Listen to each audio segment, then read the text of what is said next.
Hey everyone, good morning. Welcome to the Daily Drop-In Morning Show with the Teach Better team, where we are live every single morning, friends, Monday through Friday at 7 a.m. Eastern.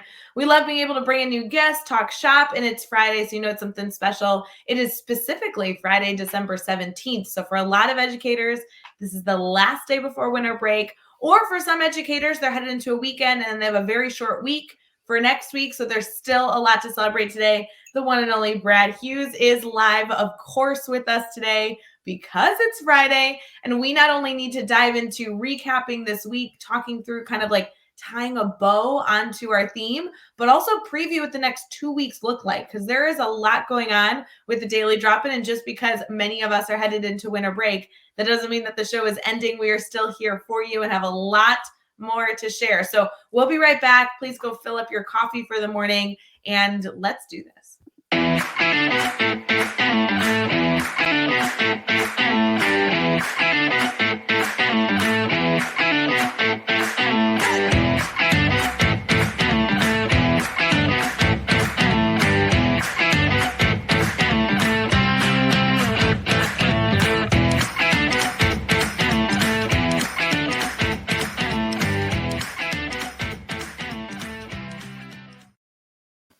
Morning, everyone. Hey, Brad Hughes, how you doing, friend? Ray Heward, I'm doing great. Happy Friday to you. How are you doing? Right back at you, friend. I'm good. It is Friday. Elijah's here commenting already. Good morning messages. I mean, I have a coffee cup that's full of warm coffee. I have a black shirt on, which you know is my favorite. I mean, this is the best morning of all time, I think. I think you've got everything lined up for a fantastic daily drop-in today. And let's just set the intention right now, Ray. This will be the best daily drop-in show we've ever done on a Friday morning. And this will be the best Friday that any of our viewers and listeners have ever experienced, ever. We'll just set that right now. You know, typically I'd be intimidated by speaking that out before it actually occurred. But I will tell you, I have a feeling about today too. I think you're spot on. I don't even think we should deny it. This is going to be phenomenal. And I will tell you, not only is this going to be phenomenal, but I'm a little overly excited. I'm trying to contain my excitement because I don't know if you know this, Brad, but next Friday is the 24th, which means we are going to have a daily drop-in and we'll be able to track Santa using NORAD. And I just don't know how to express my excitement for that. Ray, I'm super excited. I have 5 monitors set up here that it's going to be able to track the jolly old elf from coast to coast to coast, northern hemisphere, summer hemisphere, across the tropics, Capricorn, Cancer, the prime meridian. We are going to follow Santa, and we're just going to make sure that everyone knows where this dude is at, spreading good cheer and maybe a couple of presents from all over the world. You know, we joked, Jeff Gargas and I joked that we would go live and track Santa all day long. And at the time, Daily Drop-In, I don't think I knew if we were having it or not having it. You and I then met about a week ago and said, it's the 24th. We're having Daily Drop-In all week next week. Let's not stop on Thursday. Let's all be together Friday. A lot of people will be celebrating a Christian holiday, or at least the upcoming of a Christian holiday. And why not have a little fun and track Santa? I'm super excited for next week. Like, I just want to get to next week. That's really it. I'm so excited. I'm super excited too. I'm going to suggest that we switch out our coffee cups for some hot chocolate mugs. And I think it was you that said, "May the 24th be with you." And so that just may be, what all the inspiration that we need. Wait, can we do like hot chocolate coffee mugs, hot chocolate, get like whipped cream? I think we should like go all out, like bring props to the show.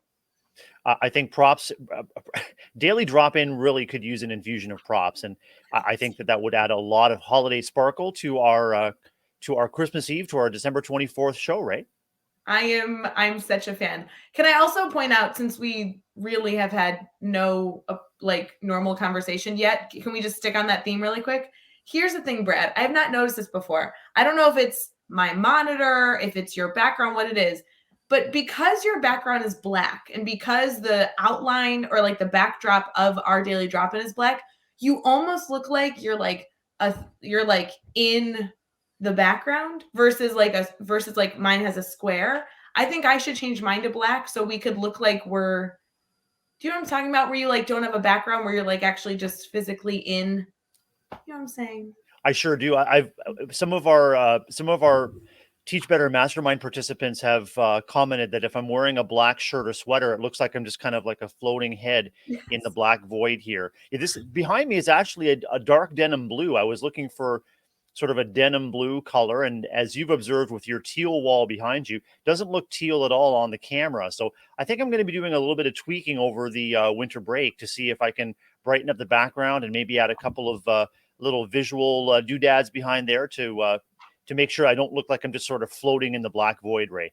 I do want to clarify though, it's kind of cool. Like it'll be cool. We all want to see the Navy add some lights up against it. I need to do the same. But because you're in this like beautiful orange jacket, you really do just look like you're in the daily drop-in scene versus this like square of us talking. So I think I need to change my background. I need to wear orange coats, and then we could almost look like we could like high five. We'd look like we were physically together in the same room. That would be pretty official. In my mind, Ray, I've been planning out some visual gags where you and I could reach into the next frame, similar to what they do with TikTok videos or that kind of thing. And I could pass you a hot. Actually, if you hold up your hot chocolate next week, let's choreograph. So if you hold up the hot chocolate, I'll be able to add the whipped cream to your frame and maybe a few little sprinkles. I cannot wait. I'm so excited. Quick questions: in your part of the world, do you call them sprinkles or jimmies? Okay, we for sure call them sprinkles, and you Yeah, should know that I consider sprinkles like a food group. Like right. They are. I order my ice cream with sprinkles and a side of ice cream. So, but Jimmy's is that East Coast that does that? I think that's East Coast. It may be. I'm wondering if any of our viewers who are with us right now can just pop in the comments if it's sprinkles or jimmies, and if you consider them a food group as well. Of course, it's a food group. There's no argument. If you don't Sorry about consider that. a food group, that just means you're not eating enough sprinkles. That's all that means. It's fine.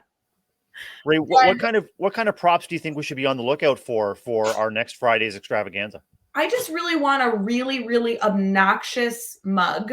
Okay. I need to get that. I need to get hot chocolate because I don't have that currently in my kitchen. I need to get whipped cream. I'm going to order some supplies. I think that we should, and we should encourage all of our viewers. If any of you want to drink hot cocoa with us on Christmas Eve, that's next week. It's so crazy. There is a lot going on between now and Christmas Eve, but I just feel like that became a focus because we get to be together. I'm so excited.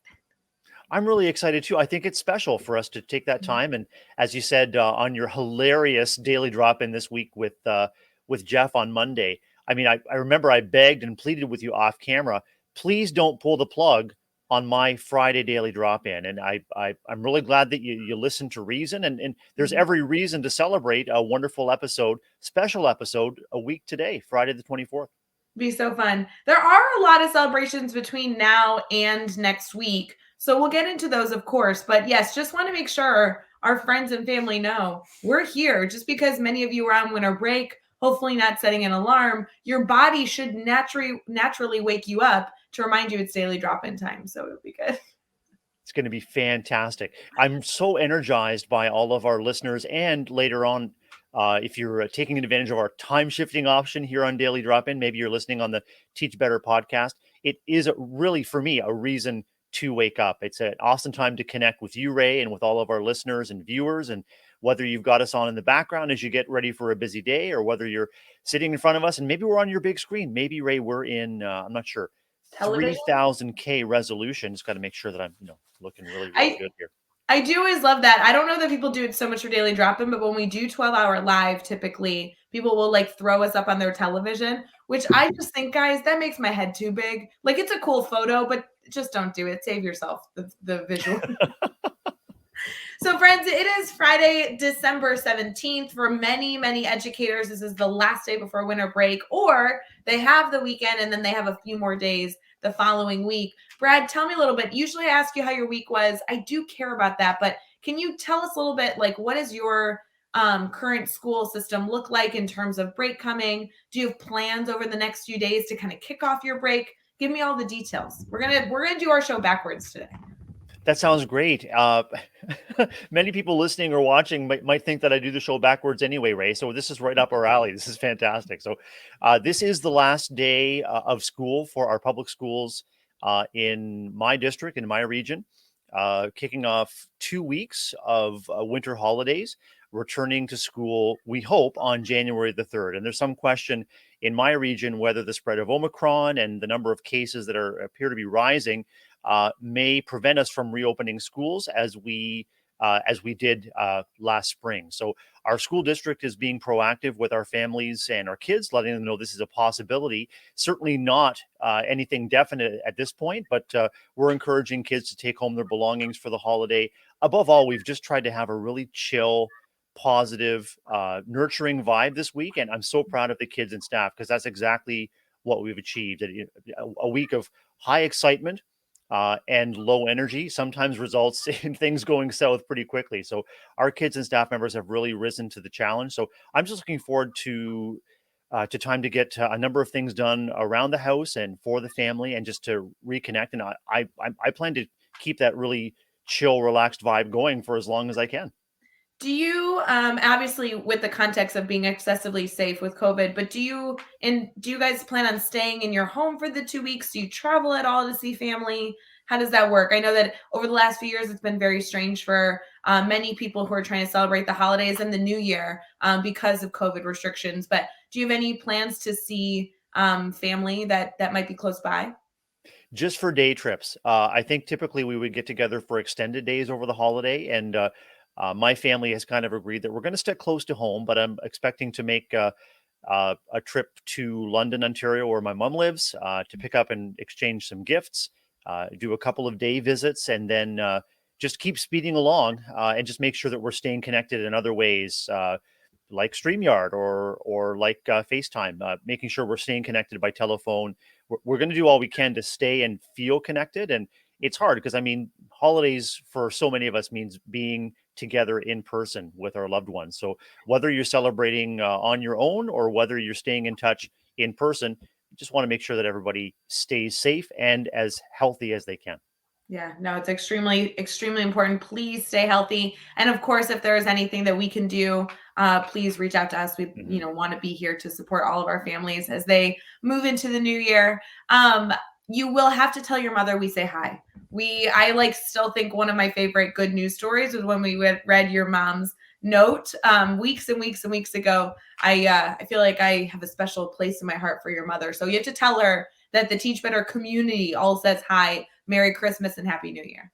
I sure will. My mom's name is Mary Ann, so I'll wish Merry Christmas to Mary Ann, and we'll make merry as much as we can. And some more good news stories for my mom could be coming up. My mom is wrapping up a year of the Storyworth project, and you and I were discussing on that episode also a memoir project that your grandmother is involved in, and so we're looking forward in the new year to getting all of those stories collected into a volume that can be gifted to my mom and to others in the family. I appreciate that reminder. My grandmother called me yesterday and I didn't call her back. So this is okay. I got to write this down. I need to call my grandmother. Good. So you have a relaxing next 2 weeks full of, celebrations, but then also resetting the house. I feel like I need to do that too. Some things around the Mhm. house, kind of get reset. Elijah's jumping in and saying that is very cool and that he also has family that's finishing up that too. I think it's a great project. I think it's a great gift. If you guys are hunting for a gift this season, obviously there's lots of different gift ideas and opportunities. I still think this is one of the coolest ones. It's a great one. It's been a tremendous project for my mom and family, and the stories that my mom is sharing based on prompts that Storyworth provides. And just back up a step, as the gift giver or as the subscriber, you have the ability to preview and to send specific or non-specific questions to your loved one, whoever you've gifted the Storyworth to. But the stories have been tremendously connective, and they've given us the gift of insight into memories and histories that we weren't aware of. And as I mentioned on our episode previously, when we were talking about Storyworth, it really for me has revealed that my mom is a gifted writer. And I didn't know what a gift for writing and written expression she had until she started sharing these stories out, Ray. So that's been a tremendous gift to me, is to know my mom even better. Oh, that's so cool. I will say, Brad, I have I was looking at my next few weeks, and obviously Daily Drop-In is going to be starting my morning every single morning. But the following week, not next week, the week after, so the week of the 27th through the 31st, Daily Drop-In is like changing all things. Like we technically don't have Daily Drop-In, but we do have a segment. We are going to be building a grid live with our Hmm. network, bringing on guests and doing some intense professional development, which I'm really excited about. So Daily Drop-In will look a little different the 27th through the 31st, but Chad will be joining us for 3 of those days. We have guests from all across our community joining us. And so I feel like as I was looking at my next few weeks, that obviously was a big excitement I get to celebrate, as well as the new year. Obviously, the new year is going to be very exciting. Tracking Santa with you on Friday is going to be so fun on the 24th. And then today is the day that I've been counting down. My sister is finally coming in town, which I am very excited about. I feel like it seems silly. I feel like a little kid being like, oh, I'm so excited to see my sister. But it's been 12 months. So I'm geeking out. Should be a super good time. Can you remind me where she's coming from and what she's been doing while she's been away? Yeah, so my brother-in-law and my sister both live in Scotland, Glasgow, Scotland, Right. and they have been there for about 5 years. This is their last year there. They're moving to, I believe, San Diego, somewhere in California. But my sister has been there for 5 years to study to become a vet. She'll Yes. be finishing up her doctorate degree this year. She actually just took her big test, but technically she'll graduate in May. So Scotland has been a very, very special space in our family where, my sister and brother-in-law have lived. And because of COVID, because of the intensity of her 5th year Mhm. studying, we've not seen her for 12 months. And our family stays pretty well connected. We talk quite frequently, but there is something special about 12 months away being able to kind of all come together and share a meal. So there is a lot of COVID testing and boosters and vaccine discussion to make sure that everybody's excessively safe. Obviously, anytime somebody's traveling overseas into the US, there's a lot of precautions that are required, but hopefully everyone's very excited to be safe and come together over the next few weeks. And she'll be in town for a full month. I don't even know how to process that. It's going to be That's a just lot of family incredible. time. Two or three things come to mind. One is I think it's absolutely enchanting and endearing how excited you are to see your sister. I mean, that just speaks to the power and the value that you bring to each other. I mean, and the opportunity to be to share space with one another. Like the fact that you're giddy with excitement is absolutely incredible. The second thing is some relief, Ray, because as international flights are being canceled or changed, I'm really grateful for you and your sister and your family that those travel arrangements have been able to be maintained as the COVID situation continues to shift in Europe and here in North America. And just that gift of extended time, like a month, I get like a month to get situated and to really reconnect and enjoy some of the things that the Chicagoland area has to offer. Well, there's no shortage of things there, but I'm really excited for you, friend. That's amazing. Thanks. It'll be great. I can only assume it's going to be a lot of meals at home, cooking and relaxing. So I definitely can't complain. She also has a very special spot in her heart for my dogs. So I Mhm. think she's more excited to see my dogs than to see me, but I'll take it. I don't mind. I'm open-minded to that. So it'll be fun. She's got Um, that caring touch with those dogs, and she'll be able to love them up and maybe just take a look at them and say, "Hey, have a look at that." You know what? This is the only reason that I'm excited that she's becoming a vet. Isn't that mean that I get free vet care? I mean, I have 2 dogs at home. I'm hoping to Yeah. save some dollars here. I'm just saying. Yeah, I'm not sure if a family discount could be arranged, Ray, but I think that could be one of the very special perks that you have in your relationship with your sister. Isn't that the joke though? Like if you have a family, you really want the people in your family to have jobs that somehow benefit you. Like everyone should have a doctor in the family, everyone should have a lawyer. I don't really have those, but like maybe a vet's kind of close. I just if everybody in my family could have a profession that in some way serves me if I needed it, that'd be really helpful. I don't know as an educator that I really can help anybody, but I can talk about like math problems when their kids are struggling with middle school math, I guess. In my family, Ray, I have two waiting room chairs outside of my room here at my home, and so when family come over, they get the principal's office experience. They get to sit in the waiting room chairs while my door is closed until I'm able to come out and to talk with them about whatever they need to talk with me about. So they really appreciate that. They love that immersive experience, and it just again just one of the other examples of the value added that when you visit my home that you can sit in those waiting room chairs. It's perfect. Yeah, I know Andrea's giving a shout out. Her husband's a doctor. I can only imagine everyone just calls Kyle anytime they have a question. Like that must be just what it is. If you have in the comments right now, I know that our viewers are slowly coming in and we're totally off topic. We haven't even gotten to what we need to do today.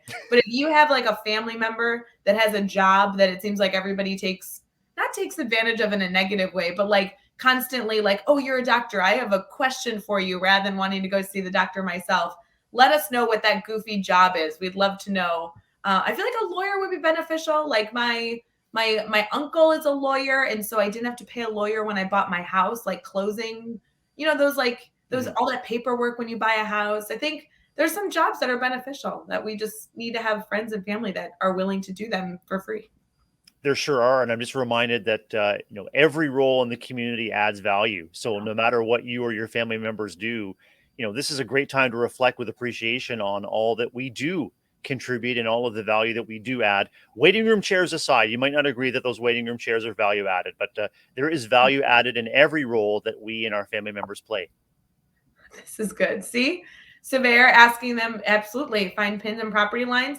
That is extremely helpful. Lori, I'm going to call your husband. Thank you for that tidbit. That's so good. And then good morning, Jillian, who's jumping in. Brad, we have not done really anything we're supposed to do in this show. And in addition to that, right before we came live, you were talking about that you had so many good news stories. We Mhm. might just need to share them all. I think we should stay on this trend of maybe just breaking all the rules. And I want to hear some good news stories. Ray, I think we've gotten the show off to a fantastic start. Are we not here, friend? Are we not here to entertain, to inspire, to connect, perhaps to inform? Uh, all of that, the sparkling conversation of Ray Hewart and the crazy quips of Brad Hughes, I think have really gotten our show off to a good start. So, no matter what we're supposed to be doing, I think we've added just a little bit of value to everyone's Friday morning. And I saw Sandra there, Sandra, my Canadian comrade from Quebec, called this the best morning show in North America. How incredible is that? So grateful. Thank you, Sandra. I love it. Let's get into celebrating some holidays, some good news stories, and whatever other shenanigans you throw in the comments, they'll probably happen too. So we'll be right back.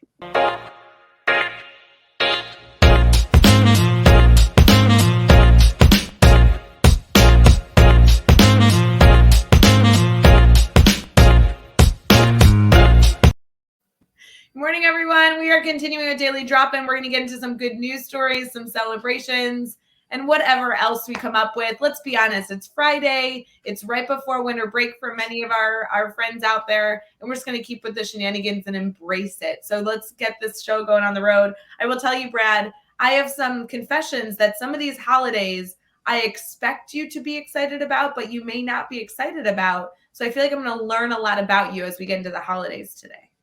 I'll try to be as open as I can. I'll be transparent, and I will give you my unscripted reactions to all of these holidays, Ray. Because I don't tell you these in advance because I want an authentic response.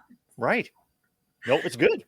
All right, here we go. Here's what I need. And actually, in the comments, if you could get ready to do like the thumbs up or thumbs down on what you like or don't like about these holidays, that would be great. I really need some authentic reactions so that we can get a pulse on who's with us. So if you're listening on your computer, just go click over on the comment section so that you can respond quickly. Or if you're watching on your phone, like have the emoji ready so you can quickly tap on it and send it. We'll do that whole like waterfall effect when we do the Zoom. So we want to hear what you think.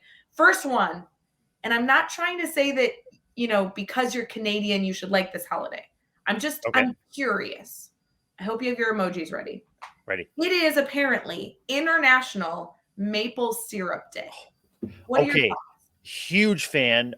Maple syrup. Oh my gosh. Maple syrup is one of my favorite things. It's like one of my top two foods of all time. I love maple syrup. Genuine maple syrup. Yes, I'm excited. And Yes. that's a Huge, real, like huge you thumbs up. actually feel that way? I This is an authentic response to the glorious golden syrupy goodness that is maple syrup, a gift from our Canadian and maybe Vermont maple trees, Ray. This is an outstanding substance that needs to be part of everyone's life. Wow, we're getting a lot of thumbs up in the comments too. Elijah, Holly, Jillian, they're all like, yes, maple syrup. I will tell you, I'm not anti maple syrup, but I would not say it's my top two foods. Like that is a big statement right there, Brad Hughes. Ray, I'm not sure what the other top food is, but I know that maple syrup is one of the top two. Wow. It's just, yeah. Okay. Can Yeah. I've got no words. Got no words. I ask you one question as a follow up? Yes. So I went to dinner last night at a restaurant I had not been to. As many of you know, I moved into a new community recently, so there's still plenty of restaurants and new places to explore. This one is all locally sourced food, which is kind of cool. Like I'm a huge fan of that. And one of the items on the menu was chicken and waffles, which is like a southern very popular food. And so I don't know that syrup goes on chicken. I'm still not sold on that. So when you say you like maple syrup, Do you like maple syrup on like a big waffle, or are you somebody that can put it on anything? So my dream breakfast is fresh, hot buckwheat pancakes with pats of butter on each pancake and just maple syrup over the whole thing.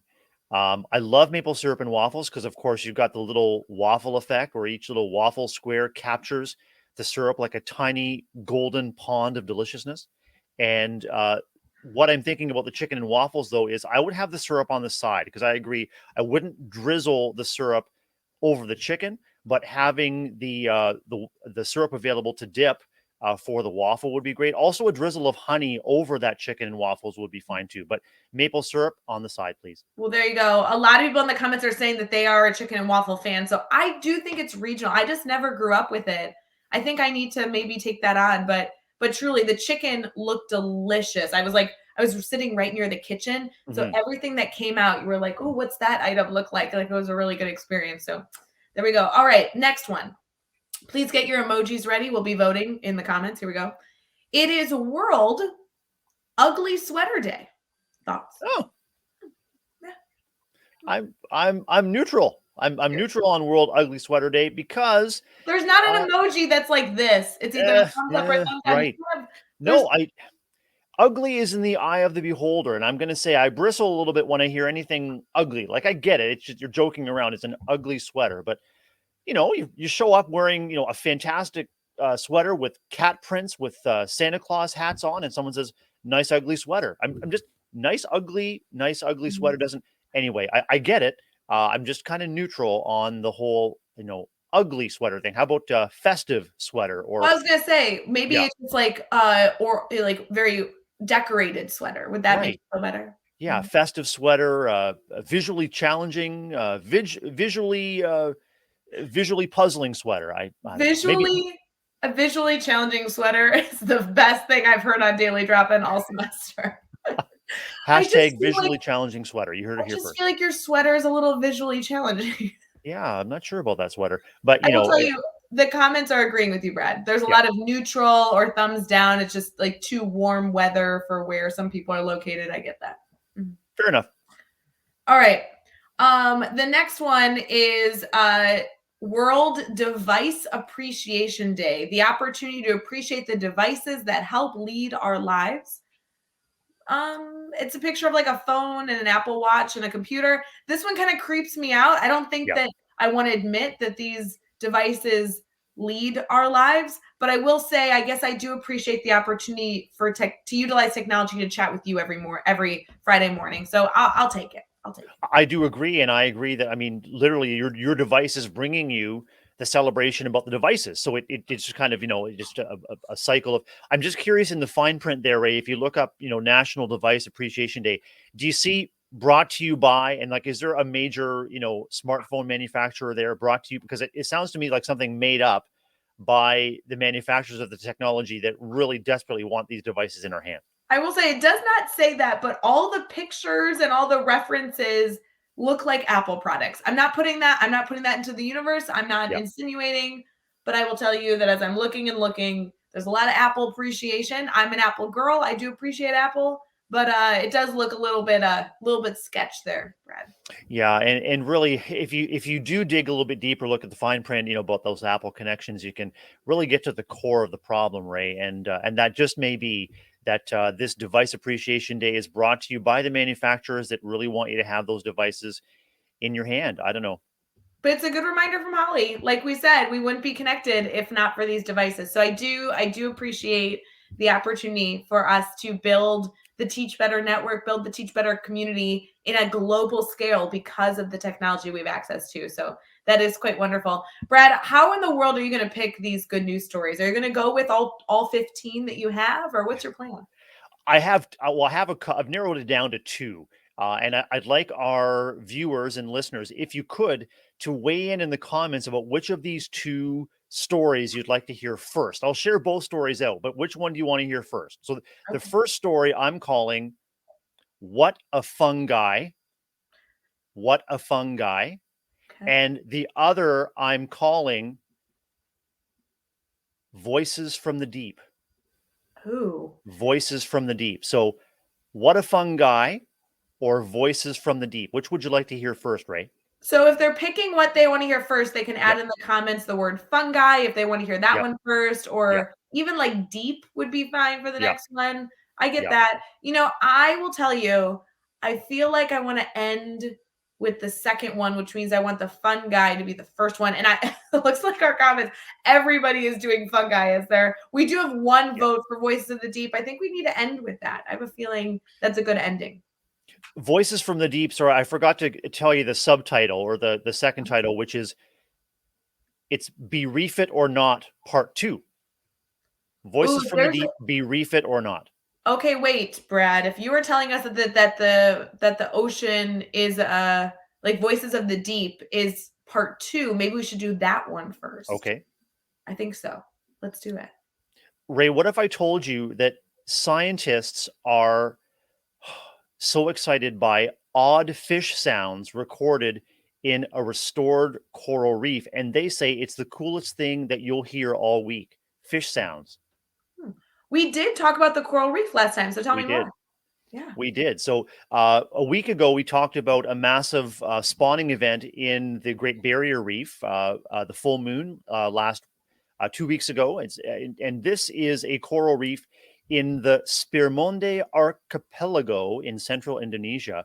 A real natural mystery is being revealed with a rich diversity of chirps, croaks, and chit chat captured in a recent recording at a newly restored coral reef. Again, proving not only that the reef had recovered, but the soundscapes, Ray, of fish here are far richer than ever imagined. And so I'll put a link in our Facebook comments to the recording of the incredible fish sounds, the fish conversation. What exactly makes the fish make these calls, laughs, purrs, growls, creaks, raspberries, whoops, and foghorns remains a mystery. And so you could, dive into this recording and you could figure out what are these fish saying? I mean, maybe there's someone who speaks fish out there.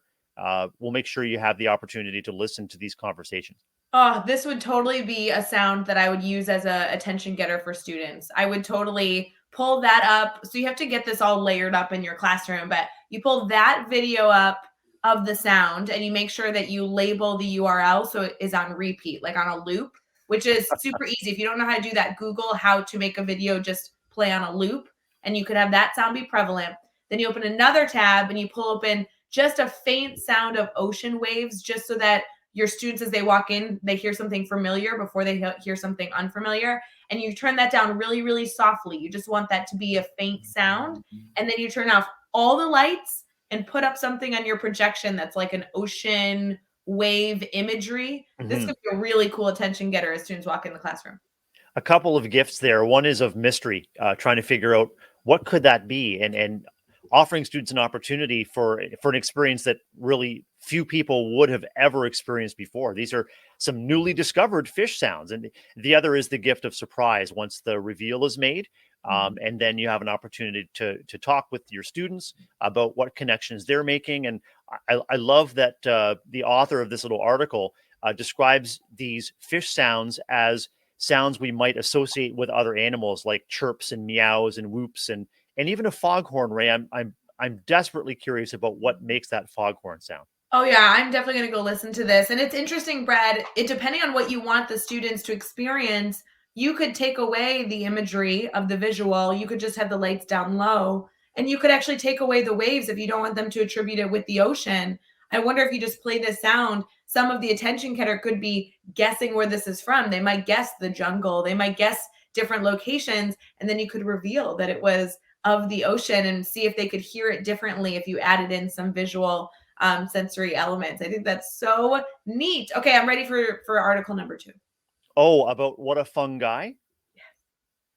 Fantastic. Ray, what if I told you that there were not millions or even billions, but there appear to be trillions of miles of underground fungi in vast underground networks that scientists are mapping and attempting to protect the biodiversity of this huge, valuable fungal biomass of the planet?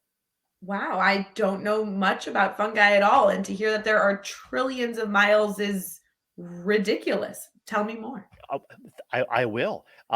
As fungus collect nutrients in the ecosystem, particularly carbon, they build networks of very tiny filaments called mycelium, and they make up a vast presence on our planet. So the mushrooms or toadstools, the fungi that we see above the surface that pop up in the woods or near trees or in our lawn, are merely a tiny indication of the network of fungi that exist within the soil and under the ground. And so research from biologists is showing that these filaments form vast networks that, when seen under a microscope, look just like information or electricity moving through cabling.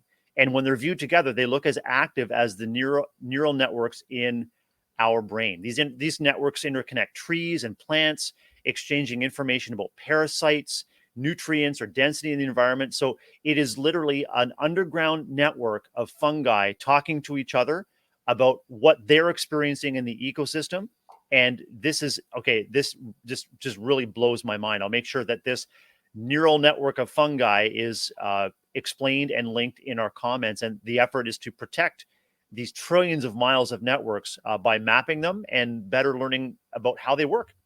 Oh, that would be so neat to be able to bring the students as well to dive into so many different elements. The plant itself, like the fungi itself. We could talk about the networks connecting it to, oh my gosh, there's so much here. I think that is so neat. I'm excited to hear what comes of that. I'm hoping that Becky Schnexer will be able to connect as well. This might be something that her explorers uh, dive into, and I'm just fascinated by what lies beneath. We've been talking about the ocean, we've been talking about under the ground. There are so many hidden mysteries and here and hidden wow, just hidden amazing things that are so much closer than we would think. And they're just within they're just out of our reach, and so I'm grateful to have these opportunities to kind of peel back the layers on how our world works, and we can actually literally expand our view of the world through this learning. Yeah, no, I think this is so neat. I'm so excited. Let us know if you ever use these stories in your classroom, how your students respond. We definitely want those updates. That's so, so, so important and fun. You know, Brad, speaking of getting updates, talking about how things affect students and all that jazz, we should probably get into our theme this week for our brainstorm bank. What are your thoughts? I'm looking forward to it. Let's go. All right, let's go.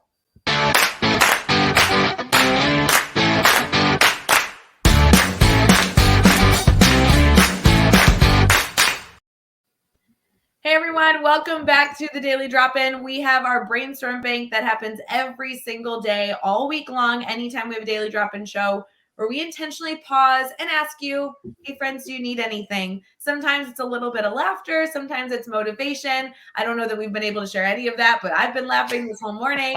I will say, though, this brainstorm bank is specifically designed that if you yourself are brainstorming a solution to a problem, whether it be reaching a student better than ever, building a relationship with a colleague, or finding some way to support something in your life that you have yet found the solution for, we want to remind you, you are not on your own. You are not a one show person trying to find the solution, but we exist to brainstorm with you.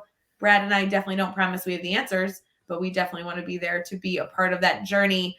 This is a very, very, very special topic because, Brad, all week long we've been talking about differentiation and UDL. Have you been able to tune in? What are your thoughts on the topic that we've been able to discuss? And do you yourself have any advice on this concept of differentiation and UDL?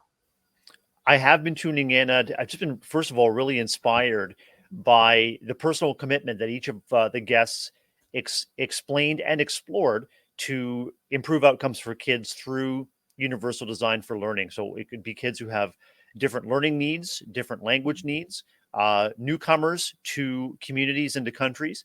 And what is really exciting about the whole concept of UDL is that taken to its root, it really can simplify differentiation for all kids, focusing on the concept that what is essential for some is also good for all. And I know that all educators, because of our busy lives and because of the many demands within our spaces, really struggle with how to differentiate, how to make sure that programming, environment, materials, routines are all tailored as much as possible to each of the learners. And so UDL reminds us that if you take a look at the learners who may appear to have the most significant needs, making the adjustments with them in mind first is going to benefit all. It kind of reminds me of our whole brainstorm bank idea here, Ray, that it's not really about the answers, it's about the questions. And the questions are the engine of our improvement in this segment. The questions are the engine of instructional improvement in any space. And so if the question is, what is the best next step to meet the need or needs of the learners who appear to have the most significant needs? What can I do differently or better today and then tomorrow, knowing that it's going to be impactful for everybody that I serve? Yeah, and I know that we'll get into recapping the week a little bit, but there's been a lot of reflection on the multiple types of students that sit in our classroom that need different things. And I think you hit the nail on the head that it's truly, I think all educators want to differentiate well, but sometimes it seems so cumbersome that you could just do it forever, right? You could tweak and tweak and tweak and tweak to the highest extent, and then it's almost like starting over the next day. And so when we can build in strategies, build in mindsets, build in infrastructures and frameworks that can allow us to do that more universally, truly every single day without some of that extended effort, I think it's more realistic that educators will have the time to be able to do those adaptations for students, which is really important. So I'm sure as an elementary principal, you see a lot of differentiation happening in classrooms across your building, just because, teachers are constantly thinking about how they can do more to provide a better learning experience for their students. It's actually not when we talk about differentiation, Ray, we're often talking about sort of the what about instructional steps. And what I have been really heartened to see and to promote is the differentiation of our learning environments, the way that we shape the spaces in which kids are learning, but above all, it's how we manage as educators our own emotions and communicate our loving expectations for kids. That really is the foundation of differentiation. I mean, if we look back in the stress and overwhelm and fear that the pandemic has brought us, what we're learning as educators is that we need to take care of and learn to manage our own emotions first. And that can mean naming stresses and working through difficulties privately or with colleagues, so that as often as we can, we're meeting kids when they come into our spaces. We're meeting them with emotional regulation. We're meeting them with a calm, nurturing, chill vibe as much as possible. Of course, there's going to be highs and lows, and there's going to be peaks of excitement as well. But above all kids need to know that they're entering safe and nurturing spaces. Once you have the safe, nurturing spaces established, then kids can know that their individual needs are going to be met and received. It's about you can't expect kids to co-regulate with an escalated adult. And so that's been the number one thing that we've been focusing on is differentiating and being aware of our own emotions and the spaces that we're inviting kids into, and then we can attend to the what are we going to do differently. Well, and Brad, I really appreciate you highlighting the fact that some element of our world has caused us to differentiate, maybe even without knowing that that's exactly what or why we were doing that adaptation. The ability to recognize that step in and of itself, which is something we were all right or wrong forced to do because of the stress going on in the world, really is giving yourself credit to say, yeah, I differentiated because of this need I saw, and giving yourself credit that this isn't another thing you need to do. This is something that as an educator, you're probably naturally thinking through on a constant basis. And all we're really suggesting this week, especially, is to ensure that you are being as intentional as possible throughout the process, which is so good. So good. All of the educators in our family and network are truly dedicated to knowing their students as individuals. And we have been challenged to put connections before content at all times.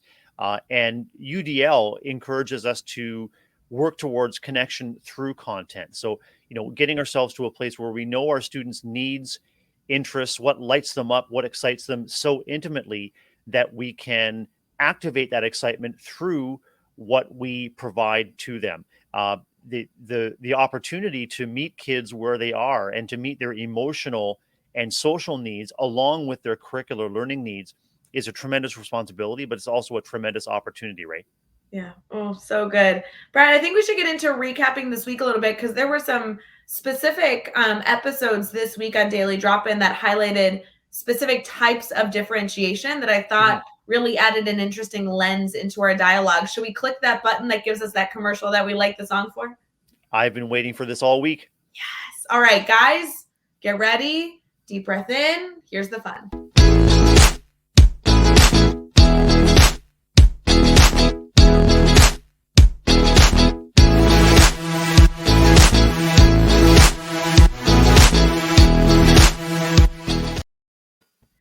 Let's get into recapping this week. I do love that song, Brad, and don't worry, even though we'll be tracking Santa next show next week on Friday when we're together, I will say we're still going to play the song. That it's going to be important.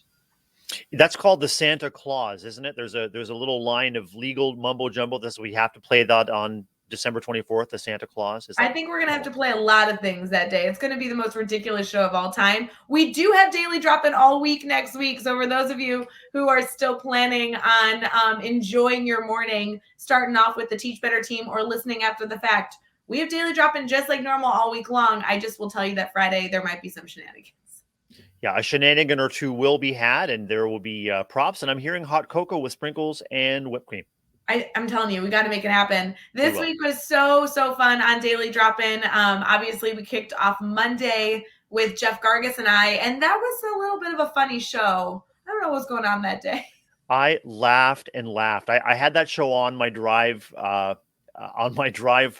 to work on the Tuesday. Actually, I hadn't had a chance to listen to it. I was just, oh my gosh, comedy gold, Rae and Jeff. I think Jeff is just trying to compete with our Fridays. I think that Jeff knows that he is, in playing an important role in the Teach Better team, kicking off the week on Daily Drop In. But he has told me multiple times that he's a little jealous of the fun we get to have on Fridays. So I think he's trying to step up his game. And the game was stepped up. I mean, the bar was raised. I mean, the shenanigan level was at shenan level 9, I think, 9 out of 10, and it was wonderful. It was I literally laughed out loud in my car. If anyone was around me, if I was stopped in traffic, they would have seen me just laughing out loud at the shenanigans. And so it was a wonderful kickoff to the week for those who were listening live. It's so fun. And Brad, I do appreciate the acknowledgement that not everybody's able to catch the show live, and listening afterwards is so fun. I know on Thursday, which I'm jumping ahead, Brad was live with Allison Epsey, and I listened to that after the fact. I had something going on in the morning and wasn't able to tune in live. And there's just something special about, giving yourself a little grace about checking in when you have the time to connect it with the family and go from there. So I really appreciate those of you that not only tune in live, but also listen after the fact and let us know your thoughts. Even if it's hours later, days later, we still want to hear from you. We sure do. And we want to make sure that, we talk about value added. We want to make sure that the value is added at a time and a place that makes sense for you. And I heard you explain it might have been on yesterday's show, Rae, but some of our folks who are in the West Coast of North America or in other places in the world simply wouldn't be able to join us live. And so again, they're available later. It's the time shifting option. It's available, no charge to you from the Teach Better team. No charge. I love it. On Tuesday of this week, Chris joined us. He really focused on the concept of differentiating for students that were new to your community, new to the country. He was describing them as newcomers. And that was a really interesting perspective that I enjoyed listening to Chris on Tuesday. Definitely go check out their work and the supports that they have put in place to make sure that teachers have free access to resources to support those students. That was a really fun episode. And talk about value added. I mean, Chris really helped me as a listener understand and better appreciate the value added to all of our communities and networks when we prioritize the needs of newcomers and their families. And I was really inspired by that discussion.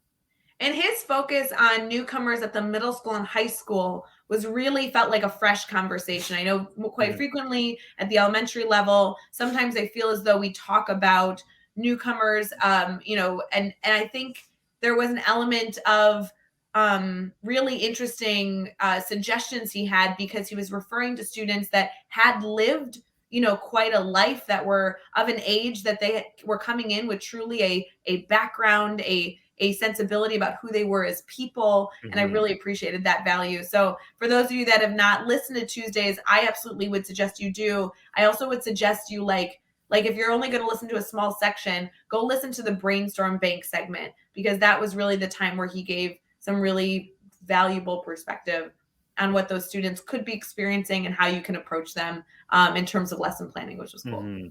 Agreed. Honoring those perspectives and the lives that have been lived is the place to start. You honor people's experiences, what they're bringing to the table. It's not our responsibility to change or assimilate. It's our responsibility to honor what they bring to our community. And there's certainly individual stresses and nuances for middle school and high school students who are entering, what can be a very stressful time in their young adult lives, and just honoring where they're at and what they bring. So cool. On Wednesday, Monica Burns joined us. Monica focused a lot on how technology can help us differentiate, but that you have to identify the problem before you can identify the tech tool. And she did a really wonderful job giving her thoughts and suggestions on how to do that effectively. I'm always a fan of Monica Burns. We mentioned her a bunch on the show last week. It was cool to have her join us on the show this week to be able to further that conversation. And then, like I mentioned, Jeff Gargas was live with Allison Epsey yesterday, which I always enjoy when we're able to bring in these familiar faces, but are able to have our Teach Better community share their perspectives on a variety of different topics.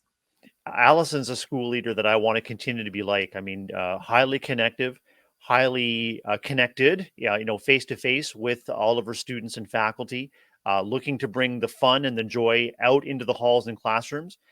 She is a leader that leads with one foot in front of the other. She sets the example and invites others to join in the fun. A wonderful conversation with Allison with Jeff yesterday.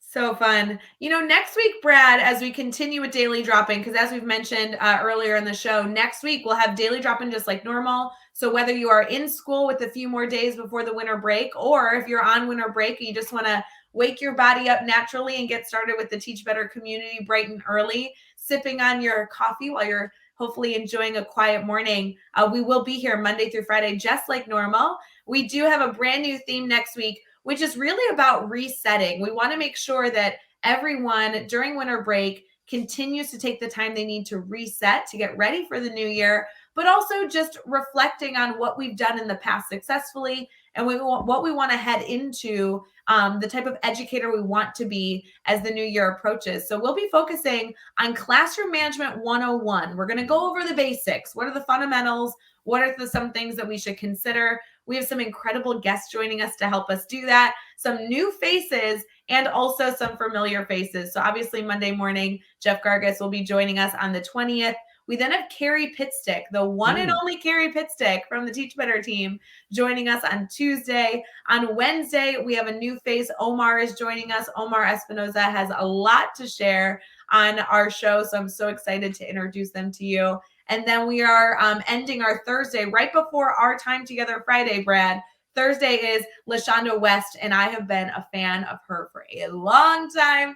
Can't believe she's joining the show. So, and then Brad, you and I tracking Santa the 24th to have a little bit of a wacky daily drop-in. Should be a good time. We'll talk about classroom management, Rae. I mean, your week on Daily Drop-In is bookended by two co-hosts who need a great deal of management. No, Jeff Gargas on Monday, Brad Hughes on Friday. So I just want to give a particular shout out to the incredible Rae Hewart for not only weathering our nonsense at the beginning and end of our week, but just keeping us focused, keeping us in line, and keeping us on schedule. My goodness. Thank you, Rae. Good. So good. We're only running a little behind today, so it's no big deal. I do want to highlight, just because it's always good to be able to give you a little preview. Teach Better team will be pushing out an agenda for the week of the 27th, but the week of the 27th, we are going to be live just like normal for Daily Drop-In. However, rather than having our Daily Drop-In typical programming, we are going to switch it up and do some professional development. This professional development will be called Building a Grid series. We've done a series very similar to this in the past, actually around this time last year. Our plan is that we are going to be building a grid live with all of you every single morning. And I want to give you more details than I've been able to share in the past, because you might want to write this down. There might be a special day you want to make sure you tune into, or we have some guests joining us. Maybe you want to be a part of their learning experience live. On Monday morning, Chad Orshowski will be live with Sandra as a part of our community on Monday morning, the 27th, and they're going to be building a science grid. So Sandra, for many of you who know Sandra in our community, she is an upper elementary teacher, like fifth grade age group, and she'll be building a science grid. So Chad will truly be walking through identifying the standard, breaking down targets, and how you can begin constructing your grid. On Tuesday, the 28th, Chad will be live again with the one and only Livia Chan from the Teach Better team. They'll be building a reading grid. Livia, for many of you who know Liv, she's not only an administrative role, but she also gets to teach students as well. And she's also at the elementary. I think she's middle grade, like third grade is what's coming to mind. Does that sound about right, Brad? That feels right to me, Rae. Yeah, so she's going to continue with that. So again, different perspectives, again, a different topic. We'll be talking about how to build a reading grid. And even if you're an educator that would like to build a reading grid, but maybe at a middle school or high school level, there's going to be a lot of tips and tricks and strategies shared that you would then adjust for your grade level. So we really did try and find a variety for you, not only in the topic, but in the grade level of the grids as well, because there's a whole lot to be learned. On Wednesday, Chad will be live again to go live to build a grid with the one and only Joe Gonzalez. He has been an ambassador for a very long time. They'll be building a social studies grid. And I believe that Joe is like middle school educator. Mm-hmm. So again, kind of building on a different grade level, different subject area, going through identifying standards and breaking those down. That's going to be a really, really wonderful conversation. On the 30th, I will be live with Karen Evans, who's a part of our Teach Better family, and we're going to be building a middle school math grid. So again, if you are interested in building a math grid at an elementary level or high school, there will be a lot we can reflect on. Karen's background is in special education, and so we're going to be able to talk about building a math grid from a very different lens than we typically would, which is going to allow us to hopefully have some really deep conversation. The week will end on the 31st. Isn't that New Year's Eve? Or yeah, New Year's Eve. Holy moly. So we're going to be live Christmas Eve and New Year's Eve, still continuing daily drop-in time frame. But on New Year's Eve on the 31st, I will be live again building a grid with Marie, I can't pronounce her name. What's her last name? Mccumber. Marie McCumber. Yes. And she's been an ambassador for a long time as well. Right. And I will tell you, we're building a writing grid. I'm so excited. I love building writing grids. So I'm excited to have her on that Friday. So to close out the week, every single element this week is picking a specific topic and building a grid. Chad and I are very excited to do that. Don't forget, though, that because this is a very special series we're doing, don't forget to catch us live. And these will also be saved in the Academy, so you can refer back to them as you go throughout your time. So we hope you tune in live. We hope you ask questions live. We'll be sharing our screen and truly building and constructing, brainstorming right in front of you like we normally would in a workshop. And then these will all be saved so you can catch them later. So Rae, Jackie, Rae, Jackie, one of our Teach Better ambassadors, just shared this morning some incredible video of her students, I think they're fifth grade students, just rocking the grid. And so if you're connected with Jackie and you want to see what the end result in your classroom could be of implementing and guiding kids through their learning with the grid method, just check out Jackie's authentic excitement and pride in her kids. It's wonderful. That was an awesome start to my morning, Jackie. And I know that if we're looking backwards from the success you've experienced, that week up to the 31st, Rae, could be really foundational for a lot of educators in shaping success in their classroom, just like Jackie. It's going to be so fun. So thank you for those of you that are going to choose to not only continue to spend your mornings with us, but even through winter break, we are here to support you. We know that you should be on break and relaxing, but we're also here to brainstorm and give you some fresh new ideas as the new year brings us some incredible joy and some goal setting. So remember, Monday through Friday for the next few weeks, we are still here. So we're excited to have all of you a part of our morning experience and tagging us throughout the day as you're listening to this after the fact. So Brad, it's been so fun to be able to be live with you today. I hope that you have a wonderful last day with students before winter break. Thanks, Rae. I know it's going to be a fantastic day. Well, we've already set the intention that today's going to be the most fantastic Friday ever. I'm really grateful to have shared the start of the day with you, friend, and I wish the very same for you and everyone you're in contact with. And I wish you a fantastic reunion with your sister coming up soon. Oh, it'll be so fun. For all of you, as we've said numerous times on the show, we're excited for you to have the best Friday you've had in 2021. This is it. We're so excited to celebrate that with you. And there will just be so much to enjoy. So have a wonderful day. Go enjoy your last few sips of coffee. We will see you back here bright and early Monday morning on the 20th to continue our celebration of the wonderful, wonderful community we have. See you later, friends. Bye, friends.